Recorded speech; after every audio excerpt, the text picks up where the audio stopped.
ہمیں نہیں پتا کون اللہ کا ولی ہو سکتا ہے. یہاں کوئی رب کے ایک نہیں ایک سے زیادہ ولی بیٹھے ہو. اچھا علماء یہ بھی بتاتے ہیں کہ اس بندے کو بھی نہیں پتا ہوتا کہ وہ ولایت کی منزل میں پہنچ چکا ہے. اللہ جسے چاہے اپنا ولی بنا لے. تو اب ہم اللہ کے کسی ولی سے لڑ رہے ہیں, اس کو ڈانٹ رہے ہیں, اس کو جھڑک رہے ہیں, اس کو ذلیل کر رہے ہیں کیونکہ میرا ملازم ہے, کیونکہ وہ غریب ہے اس لیے نہیں. اگر وہ رب کا ولی ہے, ویسے تو عام مومن کو بھی تنگ نہیں کر سکتے, لیکن ولایت کی بات دیکھیں. جتنا چھوٹا سا میرا مطالعہ ہے, علماء بھی بیٹھے ہیں, اب تک جو میں نے پڑھا ہے 2 ہی باتوں میں نے یہ پڑھا ہے کہ جہاں اللہ سے جنگ کرنے کی بات کی گئی ہے, اور یہ کتنی خطرناک بات ہے. نمبر 1, سود کا کام کرنے والا. اے میرے تاجران بھائیوں, کبھی بھی سود نہ لینا نہ دینا, سود کا کاروبار مت کرنا, اس کے قریب مت جانا, کیونکہ اس کے بارے میں نبی پاک نے جو فرمایا, حدیث پاک کا مضمون ہے, وہ ایسا ہے جیسا اس نے رب سے جنگ کیا. اللہ سے جنگ, یار اللہ سے جنگ کر کے کوئی جیت سکتا ہے؟ برباد ہی ہوگا نا, تباہ و برباد ہو جائے گا. ہم نے سود کا کام کرنے والوں کو اینڈ آف دا ڈے برباد ہوتے ہی دیکھا ہے. اور جو دوسری روایت نظروں سے گزری ہے نا, فرمایا جس نے اللہ کے ولی سے دشمنی کی وہ ایسا ہے جیسے اس نے رب سے جنگ کا اعلان کر دیا, یا اللہ اس سے اعلان جنگ فرماتا ہے. اب سوچ لو, اگر کسی ولی سے ہی دشمنی ہو گئی, اللہ کے کسی بندے سے دشمنی لے کے بیٹھے ہیں, لڑائی کر رہے ہیں, تنگ کر رہے ہیں, اور کیا پتہ وہ اللہ کی بارگاہ میں کیا مرتبہ رکھتا. ادب, پیار, محبت, درگزر. کوئی غریب بھی ہے تو ہمیں نہیں پتا اللہ کی بارگاہ میں اس کا کیا مرتبہ ہے, بلکہ احادیث میں تو یہ مضمون نبی پاک نے سمجھے صراحت کر دی اور ڈیفائن کر دیا, کہ جس کا مضمون یہ کہ کچھ لوگ ایسے ہوتے ہیں جن کے بال بکھرے ہوتے ہیں, پرا گندا بال, میلے کچھ ایلے کپڑے, محفل میں کوئی انہیں بلاتا نہیں ہے, نہ آئے تو کوئی نوٹس بھی نہیں کرتا, مگر اللہ کی بارگاہ میں ان کا یہ مرتبہ ہوتا ہے کہ اگر وہ قسم اٹھا لیں تو رب وہ قسم پوری فرما دیتا ہے. اب سوچیں, ایسے تو بہت سارے لوگ ہمارے قریب بیٹھے ہوتے ہیں. اچھا بعض اوقات قریب آتا تو بٹھاتا بھی کوئی نہیں انہیں. نہ کیا کرو ایسا. ہو سکتا ہے کہ میری مشکلیں, میری پریشانیاں, ہماری ڈیفیکلٹیز, ہمارا کاروبار نہ چلنا, گھر کی بیماریاں, اس کی وجہ یہ ہو کہ میں کسی اللہ کے ولی کو تنگ کر بیٹھا ہوں, بے ادبی کر بیٹھا ہوں. اپنی زبان میں نرمی لائے نا. کسی بڑے اس کو نا سمجھدار آدمی نے ایک بات کہی ہے کہ میٹھا کھانے سے شوگر ہوتی ہے, میٹھا بولنے سے شوگر نہیں ہوتی ہے. میٹھا بولنا شروع کر دو نا یار, میٹھا بولنا ہی چھوڑ دیا ہم نے. میٹھے بول اپنائیں, سب کے ساتھ پیار سے بات کریں. کچھ لوگوں کا انداز ہی بڑا روب والا ہوتا ہے, اور پھر کیا ہوتا ہے, کہتے ہیں نا زبان میں ہڈی ہوتی نہیں مگر کئی ہڈیاں توڑوا دیتی ہے. زبان میں تلوار نہیں مگر خون بہا دیتی ہے. کسی کی تلوار کا وار جو ہونا اس کا زخم بھر جاتا ہے, مگر زبان کا زخم نہیں بھرتا ہے. تو زبان کا اچھا استعمال, ادب. آج یہ درس لے کے جاؤ کہ انشاءاللہ. اچھا اب ادب کیسے ملے گا؟ با ادب لوگوں کے ساتھ بیٹھ کر ملے گا. تو الحمدللہ دعوت اسلامی کا ماحول جہاں آپ کو ادب ہی سکھایا جاتا ہے. بچوں سے بھی شفقت کرنی ہے, بڑوں سے بھی پیار سے بات کرنی ہے, بزرگوں سے کیسے بات کرنی ہے, اولیاء, صحابہ, اہل بیت, ازواج مطہرات, امہات المومنین, ادبی کی بات آپ کو ملے گی. بے ادبی کا اسٹائل ہے ہی نہیں. تو یہاں رہو, انشاءاللہ با ادب بن جائیں گے. ہم اللہ سے دعا کرتے ہیں, نبی پاک کی بارگاہ میں التجا کرتے ہیں کہ حضور ہمیں اپنے با ادب غلاموں میں ہی شامل رکھیے گا. بڑا پیارا شعر ہے نا کلام کا, محفوظ شاہ رکھنا صدا بے ادبوں سے, محفوظ شاہ رکھنا صدا بے ادبوں سے, اور مجھ سے بھی سر زد نہ کبھی بے ادبی. تو انشاءاللہ با ادب رہیں گے انشاءاللہ. اب دوسرا درس اس واقعے سے کیا ملتا ہے؟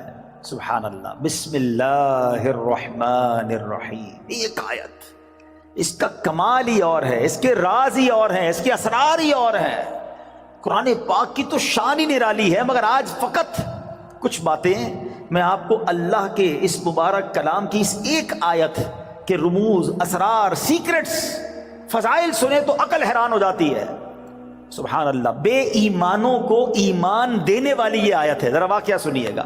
ایک یہودی تھا, نان مسلم, ایک یہودن پر عاشق ہو گیا, اور عشق مجازی کا اس پر ایسا غلبہ ہوا کہ یہ مجنون جیسا ہو گیا. نہ کھانے پینے کا ہوش تھا، نہ آرام کرتا تھا، بڑا پریشان۔ اس زمانے میں اللہ کے ایک ولی تھے حضرت عطا رحمۃ اللہ تعالی علیہ، ان کے پاس آیا اور کہا کہ حضور میں بہت پریشان ہوں، وہ فلاں سے عشق ہو گیا ہے، چین ہی نہیں آتا۔ آپ اللہ والے تھے، آپ نے ایک کاغذ کے ٹکڑے پر بسم اللہ الرحمن الرحیم لکھا اور کہا یہ کھا جاؤ۔ اس نے وہ کاغذ کا ٹکڑا نگل لیا کہ شاید میرا کام بچ جائے گا۔ سچی بات ہے، اس کا کام بن گیا۔ ہوا یہ کہ جیسے ہی اس نے کاغذ کو نکلا نا، اس کے دل کی دنیا ہی بدل گئی، ایمان کی مٹھاس ملنے لگی اور اس کے دل میں نور ظاہر ہو گیا۔ عورت کے عشق کو چھوڑا اور کہتا حضور بس اب مجھے کچھ اور نہیں چاہیے، جس رب کا نام اندر گیا ہے اب کلمہ پڑھائیے، مجھے مسلمان کر دیجئے۔ صرف بسم اللہ الرحمن الرحیم کاغذ پہ لکھا ہوا پیٹ میں جاتا ہے۔ اب اس یہودن کو پتہ چل گیا کہ میرا عاشق تو مسلمان ہو گیا ہے۔ وہ بھی حضرت کی بارگاہ میں آئی اور کہا کہ میں ہی وہ عورت ہوں کہ جس کے عشق میں وہ مبتلا تھا، وہ مسلمان ہو گیا ہے۔ اب مجھے خواب میں روزانہ کوئی کہنے والا کہتا ہے کہ اگر تجھے جنت میں اپنا ٹھکانہ دیکھنا ہے نا تو جا اور حضرت عطا کے پاس جا، تجھے اپنا جنت میں ٹھکانہ دکھائیں گے۔ تو حضرت میں آپ کے پاس آئی ہوں، بتائیے جنت کہاں ہے؟ حضرت عطا نے کہا کہ جنت کا ارادہ ہے تو پہلے تجھے اس کا دروازہ کھولنا پڑے گا نا، جنت میں جانا ہے تو ڈور اوپن کر۔ تو وہ کہتی جنت کا دروازہ میں کیسے کھولوں؟ فرمایا بسم اللہ الرحمن الرحیم پڑھ۔ آپ نے فرمایا جنت کا دروازہ کھولنا ہے نا، بسم اللہ الرحمن الرحیم پڑھ۔ جیسے ہی اس نے بسم اللہ الرحمن الرحیم پڑھا، دل میں نور بڑھنے لگ گیا۔ کہتی حضور بس اب مجھے اسلام میں داخل کیجئے۔ اس نے کلمہ پڑھا اور بسم اللہ شریف کی برکت سے وہ بھی مسلمان ہو گئی۔ اسی رات جب وہ نو مسلم خاتون جو ہے رات کو سوئی تو خواب میں جنت میں داخل ہوئی، خوبصورت محل دیکھا، گنبد دیکھے، ایک گنبد پر لکھا تھا۔ عورت نے یہ الفاظ پڑھے تو کسی پکارنے والے نے کہا اے پڑھنے والی، اللہ پاک نے یہ سب تجھے عطا فرما دیا ہے۔ آئے ہائے ہائے، بسم اللہ کی برکت ہے، ہم نے پائی جنت ہے، کتنی اچھی قسمت ہے، یہ سب رب کی رحمت ہے۔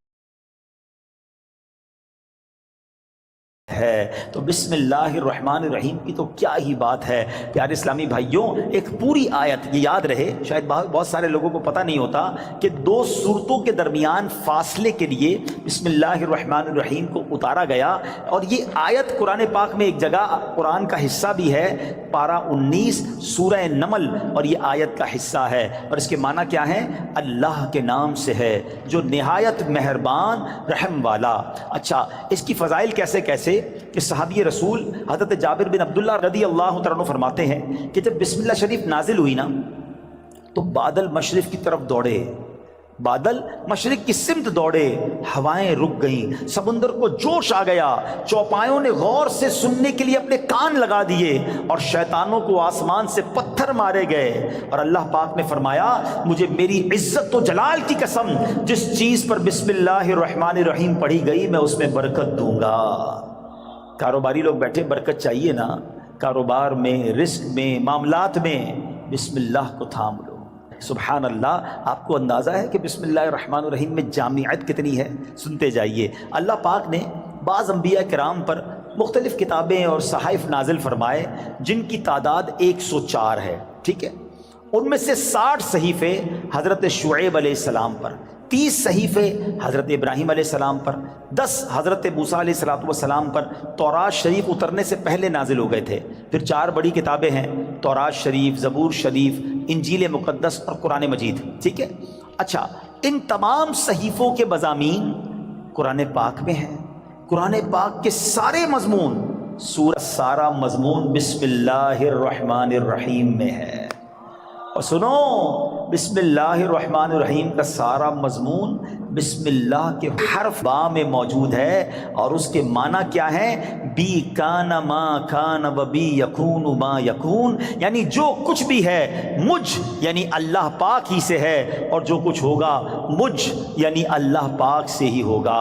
اللہ اکبر، یہ کمال ہے بسم اللہ الرحمن الرحیم کا کہ تمام صحیفوں اور قرآن مجید کا نچوڑ اس کے اندر موجود ہے۔ اور سبحان اللہ، بسم اللہ کے فضائل کتنے! امام فخر الدین رازی رحمۃ اللہ تعالی فرماتے ہیں بسم اللہ الرحمن الرحیم کے 19 حروف ہیں، ٹھیک ہے؟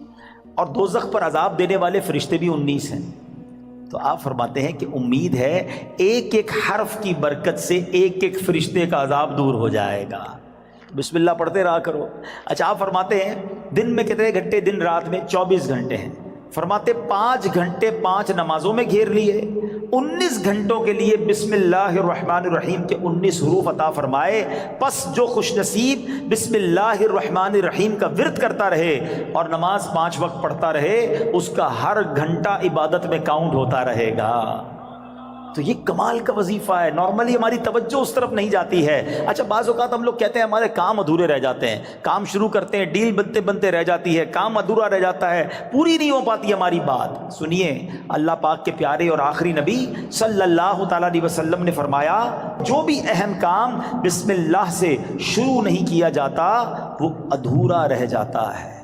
غور فرمائیے یہ کیسی محرومی ہے. اگر اچھے اور اہم کام سے پہلے بسم اللہ نہ پڑھی جائے تو کام ادھورے رہ جاتے ہیں، اس میں برکت نہیں ہوتی. اب ہو سکتا ہے کہ ذہن میں خیال آئے کہ میں تو بسم اللہ نہیں پڑھتا، پھر بھی کام پورے ہو جاتے ہیں.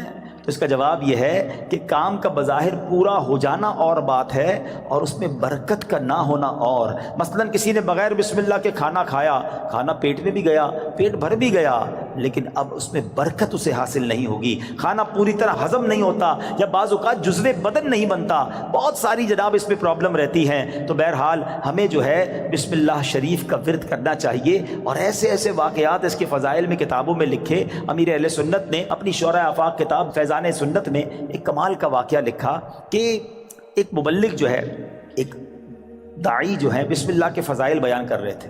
تو ایک غیر مسلم عورت بھی بیٹھی تھی. لڑکی نے سنا کہ بسم اللہ کی اتنی فضیلت ہے تو اب اس نے جناب اسلام قبول کر لیا. اب اس کی زبان پر ہر وقت بسم اللہ رہتا تھا. تو اب جو اس کا والد تھا نا، غیر مسلم تھا، وہ بڑا غصے میں آیا، طرح طرح کی تکلیفیں دینے لگا کہ کسی طرح اپنی بیٹی کو جو ہے وہ تکلیف دے کر اسلام سے پھیر لے، اور اگر نہیں مانتی تو اب اس پر کوئی الزام لگائیں تاکہ یہ قتل کر دی جائے. تو لڑکی کا باپ جو بادشاہ کا وزیر تھا، ایک دن اس نے شاہی مہر والی انگوٹھی اپنی بیٹی کو رکھنے کے لیے دی. بیٹی نے انگوٹھی لی اور بسم اللہ الرحمن الرحیم کہہ کر انگوٹھی پہلے وصول کی، بسم اللہ الرحمن الرحیم پڑھ کر، اور اس کے بعد اس نے بسم اللہ الرحمن الرحیم پڑھ کر جیب میں ڈال دی. رات کو جب وہ سوئی تو والد نے انگوٹھی جیب سے نکالی اور دریا میں ڈال دی کہ اب صبح جب انگوٹھی نہیں ہوگی تو اس کو پکڑا دوں گا اور یہ ماری جائے گی. تو اب جیسے ہی وہ انگوٹھی دریا میں ڈالی، اللہ کا کرنا ایسا ہوا کسی مچھلی نے وہ انگوٹھی کو نگل لیا. صبح کو ایک شکاری نے جال ڈالا، اتفاق سے وہی مچھلی جال میں آ گئی. اس نے لا کر وہی مچھیرے نے اسی وزیر کو وہ مچھلی لا کے تحفے میں دی. وہ وزیر جو ہے اپنی بیٹی کو مچھلی دیتا ہے کہ بیٹی اس کو پکاؤ. تو بیٹی نے بسم اللہ الرحمن الرحیم پڑھ کر جو ہے وہ مچھلی کو کھولا، اس کو چاک کیا، اندر وہی انگوٹھی موجود تھی. پھر بسم اللہ پڑھی اور انگوٹھی اپنے پاس رکھ لی. والد صاحب نے ناشتے کے بعد کہا بیٹی وہ انگوٹھی کدھر ہے؟ بسم اللہ پڑھ کر وہ انگوٹھی واپس کر دی کہ یہ انگوٹھی واپس آ گئی. اللہ اکبر. اب باپ حیران کہ یہ کیسے ہوا؟ تو اس نے کہا میں نے تو کوئی بھی کام جو بھی کیا اللہ کے نام سے شروع کرتی گئی، رب نے مشکل سے نکال دیا. ہمارا پرابلم یہی ہے، ہم بہت ساری فضول باتیں کرتے ہیں، اللہ کا ذکر نہیں کرتے، اللہ کا نام نہیں لیتے. اپنے ہر جائز کام سے پہلے بس عادت بنا لو بسم اللہ الرحمن الرحیم، بسم اللہ الرحمن الرحیم. پھر آپ اس کی انشاءاللہ برکتیں دیکھیں گے. سبحان اللہ. یہ جو کھانا کھاتے ہیں نا، اس کے بارے میں آتا ہے کہ کھانے سے پہلے پیارے آقا علیہ الصلوۃ والسلام فرماتے ہیں کہ جس کھانے پر بسم اللہ نہ پڑھی جائے وہ کھانا شیطان کے لیے حلال ہو جاتا ہے. یعنی بسم اللہ نہ پڑھنے کی صورت میں شیطان اس کھانے میں شریک ہو جاتا ہے. ایک بار کیا ہوا کہ حضرت ابو ایوب انصاری فرماتے ہیں کہ ہم نبی پاک کے ساتھ حاضر تھے، کھانا پیش کیا گیا. ابتدا میں بڑی برکت ہو رہی تھی کھانے میں، اور تھوڑی دیر ہوئی تو بڑی بے برکتی شروع ہو گئی. تو ہم نے عرض کی یا رسول اللہ صلی اللہ تعالیٰ علیہ وسلم ایسا کیوں ہوا؟ تو نبی پاک علیہ الصلوۃ والسلام نے فرمایا ہم سب نے کھانا کھاتے وقت بسم اللہ پڑھی تھی، مگر ایک شخص تھوڑی دیر کے بعد آیا اور بغیر بسم اللہ پڑھے کھانے میں شامل ہو گیا، اس کے ساتھ شیطان نے بھی کھانا کھانا شروع کر دیا. تو کھانے کی بے برکتی بھی بغیر بسم اللہ کے ہوتی ہے. اچھا پھر بی بی عائشہ صدیقہ فرماتی ہیں کہ جب کوئی شخص کھانا کھائے تو اللہ پاک کا نام لے، یعنی بسم اللہ پڑھے، اور اگر نہیں پڑھ سکا، شروع میں پڑھنا بھول گیا، تو پھر یوں کہے بسم اللہ اولہ و آخرہ. تو انشاءاللہ اس کی برکت سے وہ جو بے برکتی والا معاملہ ہے وہ بھی دور ہو جائے گا. اچھا اب وہی والی بات کہ حفاظت کیسے ہوتی ہے بسم اللہ سے.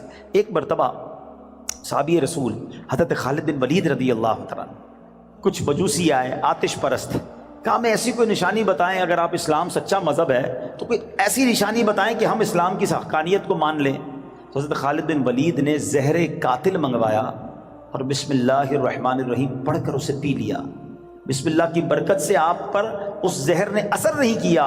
یہ منظر دیکھ کر وہ آگ کی پوجا کرنے والے پکار اٹھے کہ سبحان اللہ، دین اسلام حق ہے، اللہ اکبر۔ وہ یقین تھا نا، اللہ کے ولی صحابی رسول ہیں، بسم اللہ پڑھ کر زہر پی لیا کہ اللہ کے نام سے پی رہا ہوں تو رب حفاظت کرے گا۔ وہ توکل کا لیول تھا کہ زہر نے اثر نہیں کیا۔ تو اے میرے پیارے اسلامی بھائیوں، یہ شان ہے بسم اللہ کی۔ اچھا، صرف کھانے پینے سے پہلے نہیں، ہر کام سے پہلے بسم اللہ پڑھیں۔ اب آپ وضو کر رہے ہیں نا، دیکھیں کتنے ثواب ملٹیپلائی ہو جاتا ہے۔ حضرت ابو ہریرہ رضی اللہ تعالیٰ عنہ راوی ہیں، اور نبی پاک صلی اللہ تعالیٰ علیہ وسلم نے فرمایا، اے ابو ہریرہ، جب تم وضو کرو تو بسم اللہ والحمدللہ پڑھ لیا کرو۔ جب تک تمہارا وضو باقی رہے گا اس وقت تک فرشتے تمہارے نامہ اعمال میں نیکیاں لکھتے رہیں گے۔ ہم تو وضو کرتے نماز پڑھ لیتے، لیکن جتنی دیر وضو رہے گا پڑھنا کیا ہے، ذرا دوہرا بھی لے میرے ساتھ، بسم اللہ والحمدللہ، بسم اللہ والحمدللہ، بسم اللہ والحمدللہ۔ اچھا، تفسیر نعیمی میں ایک اور جگہ کہاں بسم اللہ پڑھنا ہے، کہتے جو شخص کسی جانور پر سوار ہوتے وقت بسم اللہ اور الحمدللہ پڑھ لے تو اس جانور کے ہر قدم پر اس سوار کے حق میں ایک نیکی لکھی جاتی رہے گی۔ آپ جانور پر سواری نہیں کرتے، گاڑی میں بیٹھتے ہوئے پڑھ لیں بسم اللہ اور الحمدللہ، پھر پوری دعا بھی پڑھ لیں سبحان الذی سخر لنا، اگر وہ یاد ہے، نہیں تو کم از کم بسم اللہ اور الحمدللہ ضرور پڑھ لے۔ اسی طرح جو کشتی میں سوار ہوتے وقت بسم اللہ اور الحمدللہ پڑھ لے، جب تک وہ اس میں سوار رہے گا اس کے لیے نیکیاں لکھی جاتی رہیں گی۔ ثواب کا میٹر ہے مگر ہم پڑھتے نہیں ہیں۔ اگر یہی ہمیں کوئی کہے کہ جناب آپ اپنی گاڑی میں بیٹھے اور بسم اللہ اور الحمدللہ پڑھ لیں، آپ آج کا پیٹرول فری ہو جائے گا، تو بندہ پھر بغیر بسم اللہ الحمدللہ پڑھے گا تو کبھی بھی نہیں بیٹھے گا۔ وہ چاہیے دنیا کا نفع بتاؤ مولوی صاحب، میں آپ کو آخرت کا نفع، نیکیوں کا نفع، ہر قدم پر ثواب کی آپ کو بشارتیں سنا رہا ہوں، تو پلیز اس وظیفے کو تھام لیجئے۔ اور ایک اور بات، اپنے بچوں کو بھی بسم اللہ کی عادت ڈالیں، یہ اللہ کو اتنا پسند ہے۔ آئے ہائے، ذرا واقعہ سنیے گا۔ حضرت عیسیٰ علیہ السلام جو ہے ایک قبر کے پاس سے گزرے، آپ اللہ کے نبی تھے، اللہ نے ایسی نگاہ دی تھی کہ آپ نے دیکھ لیا کہ قبر میں عذاب ہو رہا ہے۔ کچھ عرصے کے بعد آپ پھر وہاں سے گزرے تو قبر میں جو ہے وہ نور کی کرنیں ہیں، عذاب دور ہو گیا۔ تو آپ نے اللہ کی بارگاہ میں عرض کی کہ مولا، یہ پہلے عذاب اور اب اس کی قبر میں عذاب دور ہو گیا، نور برس رہا ہے، اس کا راز کیا ہے، سیکرٹ کیا ہے؟ سنو ذرا، اے وہ خوش نصیبوں جو اپنے بچوں کو قرآن پڑھاتے ہو، اے وہ خوش نصیبوں جن کے بچے حافظ بن رہے ہیں، اے وہ اسلامی بھائیوں تمہیں مبارک ہو جو بچے کو دین سکھاتے ہو۔ باپ گناہ گار، قبر میں عذاب ہو رہا تھا، اللہ کی طرف سے ارشاد ہوا جب یہ انتقال کیا نا اس بندے نے، بڑا گناہ گار تھا، اس کی وجہ سے عذاب ہو رہا تھا، لیکن جب اس کا انتقال ہوا اس وقت اس کی وائف جو تھی پریگننٹ تھی، امید سے تھی، اس کے انتقال کے بعد لڑکا پیدا ہوا۔ کچھ عرصے کے بعد یہ لڑکا اتنا بڑا ہو گیا کہ اس کی ماں نے اسے مدرسے بھیجا، مکتب بھیجا، استاد نے بچے کو بسم اللہ پڑھائی۔ اے موسیٰ، مجھے حیا آئی، مجھے شرم آئی کہ میں اس شخص کو زمین کے اندر عذاب دوں جس کا بچہ زمین کے اوپر مجھے رحمان اور رحیم کے نام سے پکار رہا ہے۔ ہائے ہائے ہائے، میرا بچہ قرآن پڑھے اور میری قبر میں رحمتوں کی برسات ہو جائے، اور مجھے کیا چاہیے؟ خدا را اپنے بچوں کو قرآن پڑھاؤ۔ ہم لوگ آج لگ گئے، دوڑ میں لگ گئے، جناب فلاں یونیورسٹی، فلاں کالج، فلاں ڈگری، فلاں پی ایچ ڈی، فلاں software. We are not against, ہم دعوت اسلامی والے دنیا کی پڑھائی کے خلاف نہیں ہیں، لیکن دنیا کے پیچھے اتنا تو مت بھاگو نا کہ ہم اپنے دین کو ہی بھول جائیں، ہمارے بچوں کو قرآن ہی نہ آئے، ہمارے بچے حدیث ہی نہ جانے، ادب ہی نہ جانے۔ آج جناب بہت زیادہ ہم آگے دنیا کی طرف چلے گئے۔ میں 2-3 ایگزامپل دیتا ہوں، اگر آپ کو لگتا ہے ایسا نہیں ہے تو کبھی گھر میں ڈنر پر بیٹھے ہوں، بچے ساتھ ہوں، فیملی ساتھ ہو، ایک چھوٹا سا ٹیسٹ لو نا اپنے بچوں اور فیملی کا۔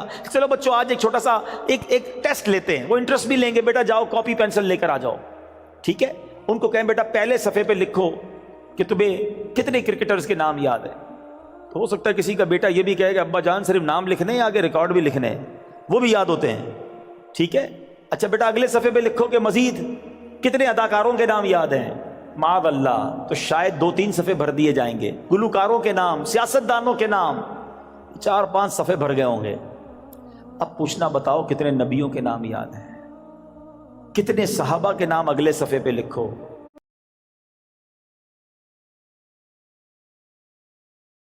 چھوٹا سا ٹیسٹ آپ کو بتا دے گا ہم کدھر جا رہے ہیں، ہمارے بچے کدھر جا رہے ہیں. ایک بات یاد رکھنا، میرا بیٹا میرے مرنے کے بعد گوگل، یاہو، فیس بک، واٹس ایپ، ٹویٹر، انسٹاگرام کھول کر ایصال ثواب نہیں کرے گا. اگر اسے قرآن پڑھنا آتا ہوگا تو وہ مجھے ایصال ثواب کرے گا. اپنے بچے کو قرآن سکھائیے، قرآن کی تعلیم دیجیے. اور پھر سبحان اللہ، کچھ لوگ کیا کرتے ہیں، اپنے بچوں کو دین سے دور کرتے ہیں، اور تھوڑے دنوں بعد جب بچہ جوان ہوتا ہے تو سر پکڑ کے رو رہے ہوتے ہیں کہ بچہ میرا ادب نہیں کر رہا، بچہ جناب بڑا عجیب عجیب باتیں کرنے لگ گیا. ہمارے پاس آتے لوگ، ہم پتہ غلطی کرتے ہیں. واللہ آپ اپنے بچے کو دین کے حوالے کر دو، جب وہ دین پڑھے گا تو دین اس بچے کو آپ کے حوالے کر دے گا.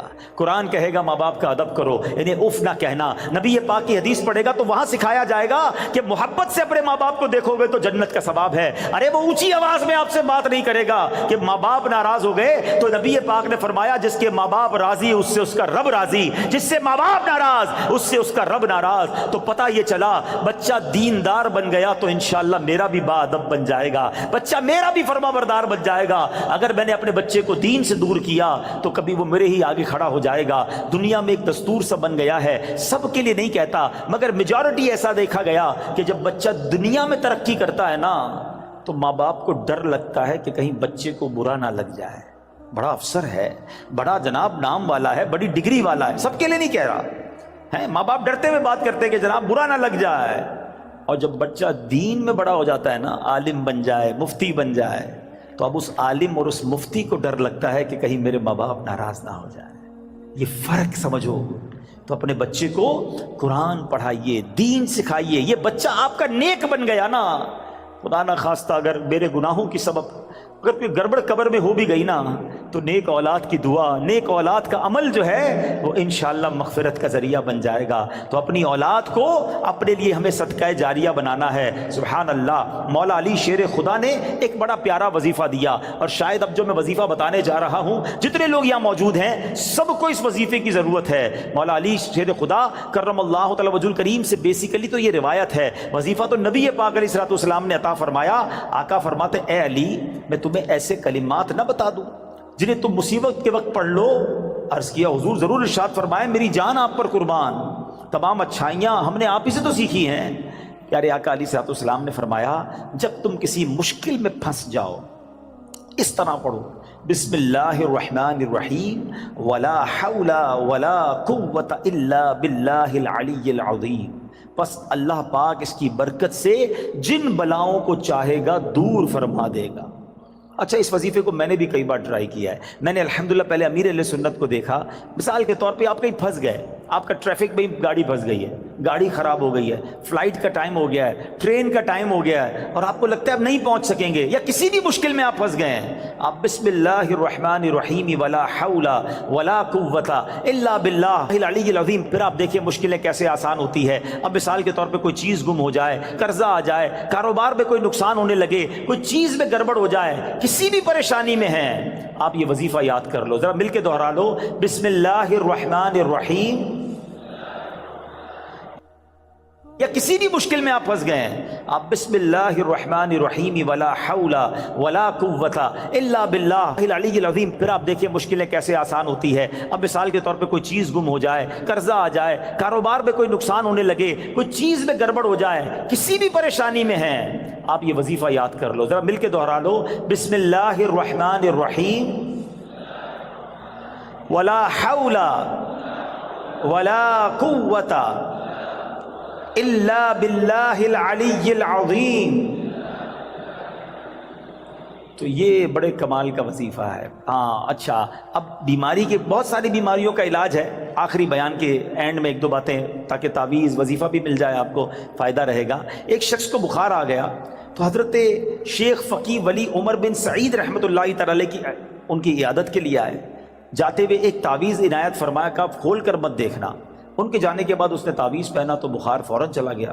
اس سے رہا نہیں گیا، اس نے تعویذ کھولا کہ ایسا کیا لکھا کہ یوں بخار چلا گیا. تو اس میں بسم اللہ الرحمن الرحیم لکھا تھا. دل میں وسوسہ آیا تو یہ تو کوئی بھی لکھ سکتا ہے. ابھی عقیدت میں کمی آئی تو فوراً بخار بڑھنا شروع ہو گیا. ٹیسٹ کرتے نا لوگ، اللہ والوں کا بھی ٹیسٹ کرتے ہیں، ایسے بھی لوگ ہیں۔ ابھی اس نے سوچنا شروع کیا تو بخار بڑھ گیا، پھر حضرت کی بارگاہ میں دوڑا گیا کہ حضور معاف کر دیں، میں نے تو جو ہے وہ تعویذ کھول دیا تھا، تو آپ تو اللہ والے تھے، آپ نے دوبارہ تعویذ لکھ کر دیا۔ اس کے ہاتھ جیسے ہی اس کو باندھا تو پھر اس کا بخار چلا گیا۔ اب کی بار دیکھنے سے منع کیا، مگر ڈر کے بارے کھول کر نہ دیکھا۔ بالآخر سال کے بعد کبھی جا کے کھول کر دیکھا تو اس میں بسم اللہ الرحمن الرحیم ہی لکھا ہوا تھا۔ تو سبحان اللہ، اس کی خوب برکتیں ہیں۔ اور بتایا گیا کسی کی نکسیر پھٹ جائے نا، بعض اوقات خون نکل رہا ہوتا ہے، تو پیشانی سے بسم اللہ الرحمن الرحیم لکھنا شروع کرے اور ناک کی نوک تک، یعنی یہاں سے لکھنا شروع کرے اور یہاں تک ختم کرے، تو انشاءاللہ عز و جل اس کی جو ہے وہ خون آنا جو ہے وہ بند ہو جائے گا۔ بہرحال بہت سارے وظائف ہیں، ایک اور وظیفہ آخر میں لے لیں۔ جو شخص، بہت سارے ایسے لوگ ہوں گے جو کاروباری مشکل کا، آج کل مہنگائی بھی بہت ہے، گزارا بھی نہیں ہو رہا، تو غور سے وظیفہ لے جائیں، کل سے کرنا شروع کر دیں کہ جو شخص طلوع آفتاب کے وقت سورج کی طرف رخ کر کے بسم اللہ الرحمن الرحیم 300 بار اور درود شریف 300 بار پڑھے، اللہ تعالیٰ اس کو ایسی جگہ سے رزق عطا فرمائے گا جہاں اس کا گمان بھی نہیں ہوگا، اور روزانہ پڑھنے سے انشاءاللہ عز و جل 1 سال کے اندر امیر و کبیر ہو جائے گا۔ وظیفہ پھر ریپیٹ کر دیتا ہوں، غور سے سن لیں۔ پہلے فجر کی نماز ادا کرنی ہے، اس کے بعد جب فجر کا وقت ختم ہونے لگے تو سورج طلوع ہوتا ہے، جو سورج طلوع ہونے کا وقت ہے اس وقت آپ نے سورج کی طرف رخ کر کے ہاتھ میں تسبیح لینی ہے، 300 بار بسم اللہ الرحمن الرحیم، 300 بار درود پاک انشاءاللہ پڑھیں، اور پھر دیکھیں انشاءاللہ اللہ پاک رزق میں کیسی برکت دیتا ہے۔ تو بہرحال آج کے اس مختصر سے بیان میں ہم نے 2 باتیں سیکھیں، با ادب رہنا ہے، با ادب لوگوں کی صحبت اپنانی ہے، اور اللہ کے نام کا ذکر کرتے رہنا ہے۔ بسم اللہ الرحمن الرحیم ہر کام، نیک اور جائز کام شروع کرنے سے پہلے پڑھنا ہے، پھر دیکھیں اس کی کیسی برکتیں ملتی ہیں۔ اب سوچو بسم اللہ الرحمن الرحیم میں اتنی برکت ہے تو پورے